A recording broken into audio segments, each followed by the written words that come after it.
did 5 jams 5+ times. So you want to talk to us about that? You already said it five. I wrote it a few times. Don't mind him, just a few times. Just a few times. My first jam, I had yes, I had 196. That was my score. Very poor. Was You this know, because of anything happening at the time? honestly, I can't explain. You know how you just prepare well, you get into the examination hall, and it just looks like they don't have respect for your studies. Oh, what a pity. So so I mean, everything was pretty hard. Everything was pretty hard at that time. So I studied. All my friends were passing. And there was a year I really passed. But the problem was that I was one of those people that said I will either read medicine or I die. I could have picked other courses. I was saying it must be medicine.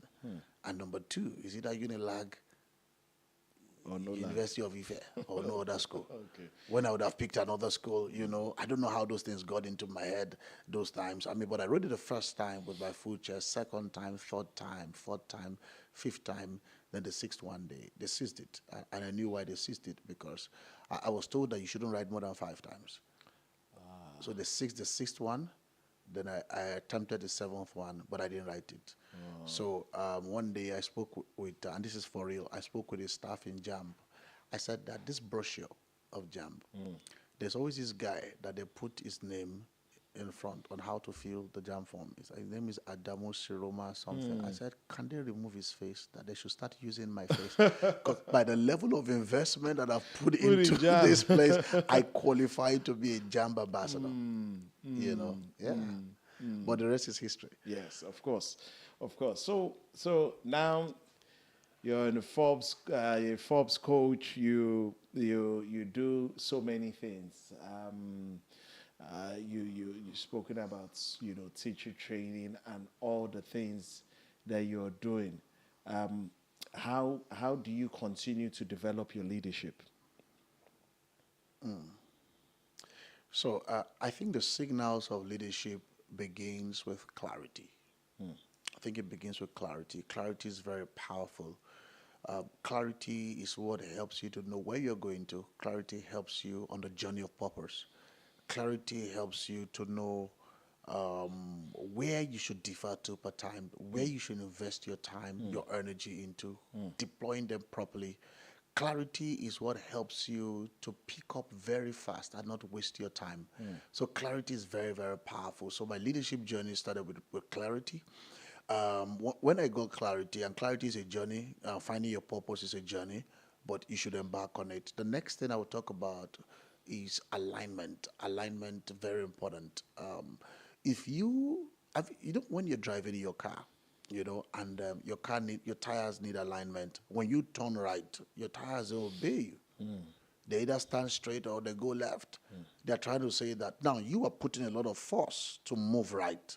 And that's what happens. People are putting a lot of force into life to be successful, but because there's no alignment, the tire to do the job does not move. So alignment is key on a leadership journey. Because if you are aligned, you will not have to sweat much to get things done. You will just be working with strategy and just working with God on your side, and I believe that could help a lot. Yeah. So that's a big point. I guess all leadership really starts with clarity Oh, yeah. because you need to know where you are going before you embark on that leadership journey. So if you like, I'm imagining people listening to you and they're wondering, you spoke about self-leadership, you spoke about what should I be doing to help my leadership journey? I've made up my mind. I want to have a legacy of leadership. I want to, leave this earth, full of having achieved what I believe is my call in life. How do I continue to develop my leadership? What am I supposed to be doing? How do I go about doing that? So I will still start with clarity. Then after clarity, what I would say is this. If you're thinking legacy and you're thinking how to continue your leadership, I would say that you need to begin to invest into people, invest into structure, invest into culture. And this is what I mean. People play a significant role. I hope you know legacy is not what you leave behind. Legacy is who you leave behind. Legacy is not a building. Legacy is not a logo. Legacy is not a project. Legacy is who you leave behind. And that's where mentorship to the younger generation comes in. So you have personally developed yourself, just like I said, you've gotten clarity.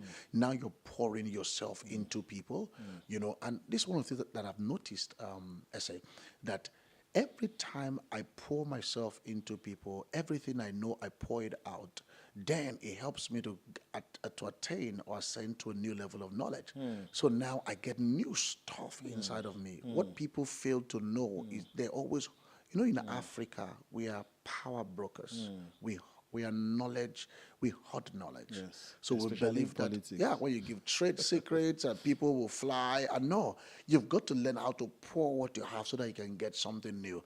And that has been my best formula for duplicating leaders. I think you need to say that again. You see, I work in the political environment, and they used to say, information is power. And so sometimes instead of somebody passing the information to me to give to the boss, he would rather leave his house 1 hour away to come and tell the boss, because he doesn't want me to know.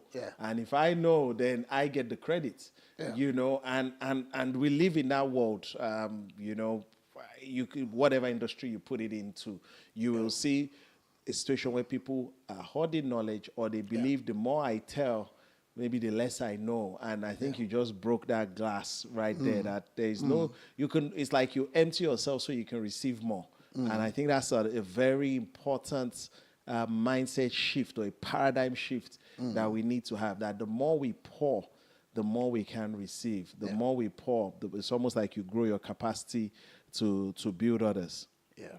In this part of the world, we are quite hierarchical. Yeah. And we're also patriarchal in nature. And so our power index is very strong. Yeah. Very strong. So permit me, there's a proverb I heard some years ago. I'm not sure I can say it too well, but what it means in Yoruba is that, in Kotuba fi jo modelo oni fi han. Oh, le fi han. Oni fi han. Yes. To ba fi han oni fi le lowo. To ba fi le lowo oni so to se nlo. So everything. To ba mo to se nlo oni fi ero e han. Aha. So just to say that, whatever you keep. No, you have to serve me till you die. That's what it means, And I think we need to stop being power brokers, knowledge brokers. In Africa, we should be able to give information easily. We should be able to help people to rise. Every information, I think that we are really we're poor. We're poor in a lot of things in Africa. I think for me it goes to insecure leadership, because if you're secure in yourself, you're not afraid to give power out, even if that information is the power. You're not afraid. I mean, again, like I said, in my own industry, politics, it's like we're not selling tomato or yam. We're not selling. It's knowledge, it's information. And so why should I give you freely? Why, if I give you, you use it against me? If I give you, why should I be sharing information with you? But it's almost, going counter what the principles of success are. Because it's not so much what you know, it's also, there's a bit of how to use it as well, and I'm never afraid. I podcast, a lot of things we run, we share, but we know that there's, even after sharing, there's still a bit of how do you use it, and that's where coaching and all these other things come into play. All right, so I think you started talking about people, then you talked about systems and culture as well. Do you want to take us on that? Okay, so people development is very important. And that's what mentorship is all about. That's what coaching is all about. The word mentor. Mentor is somebody's name. It's just like Nobel. Yeah.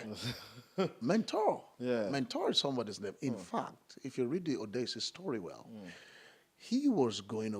this guy was going on battle, on a battlefield, picked his only son, went to meet his friend who's called Mentor. and says, please take care of my child as though he's yours, because I'm not sure if I'm going to return back from this. I like these sort of stories. Yeah. So, and the guy took care of him. And he was being called mentor. Then he became a pattern. Then after being a pattern, he became a mental model. You see that now? So a mentor is somebody who is not insecure, who is ready to take care of you, ready to let you fly, somebody who give you flywheels. You know, that's where mentor is. You know, and that's very important for us to know. You know, you also want to build structures. Systemic change does not happen except you are touching the pattern and the structures. So this is what I mean by structures. If somebody is catching cold and somebody's always coughing and is having a lot of cold, you know, the structure is to say that what is the person's daily routine that makes him prone to cold. So it's not about taking antibiotics. If you take antibiotics today, in the next, have you seen people take antibiotics, next week they still have the cold? Yeah. So there's a structure that is sponsoring the cold. So it has to be checked. And so we must learn to build structures, then put the right culture, you know, into the system. So, I mean, so you're talking about things like practicing business with good ethics, ethical leadership, integrity, vision, inspiration. Those little things are things that you would always leave as a legacy.